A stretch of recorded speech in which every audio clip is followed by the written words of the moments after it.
Le 26 mai prochain, nous voterons à l'occasion des élections européennes. Il nous faudra élire en France 79 eurodéputés. Une Europe qui, pour beaucoup, est encore nébuleuse. Que fait-elle au quotidien pour nous ? Eh bien, pour en parler, une compagnie théâtrale sillonne la France actuellement et convoque l'Europe ni plus ni moins devant un tribunal. Aujourd'hui, le procès, le spectacle, a eu lieu à Nantes devant un jeune public. Élodie Soulard et Vincent Rénal. Vous jurez et promettez d'examiner avec l'attention la plus scrupuleuse les charges qui seront portées contre l'Europe. La justice se délocalise dans l'hémicycle de la région pour ce procès théâtralisé où l'Europe est la grande accusée. Après une enfance heureuse dans les années 60, marquée par un contexte de paix et de croissance économique, Europe voit sa famille s'agrandir progressivement dans les années 70-80. De façon humoristique, l'association Tête de l'Art plaide devant les jurés lycéens.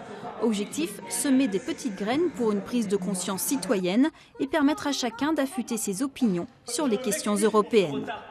On ne fait pas de morale dans le spectacle, on n'est pas en train de leur dire vous devriez penser ou voter ça, comme c'est souvent le cas, pour le pour ou pour le contre, mais on vient les rappeler à leur responsabilité de citoyens. Sur scène, des comédiens, mais à la barre, des vrais témoins issus de la société civile expliquent les différentes actions de l'Europe. Au fil des plaidoiries, le jeune public doit se forger une conviction.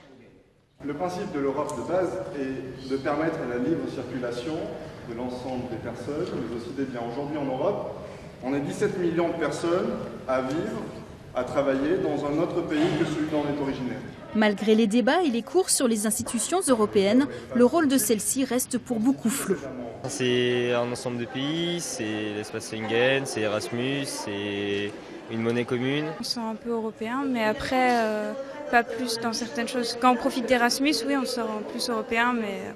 Certains de ces jeunes iront voter pour la première fois le 26 mai aux élections européennes, mais beaucoup n'ont pas encore arrêté leur choix, même s'ils se disent sensibles à l'écologie. À vous de vous forger votre intime conviction.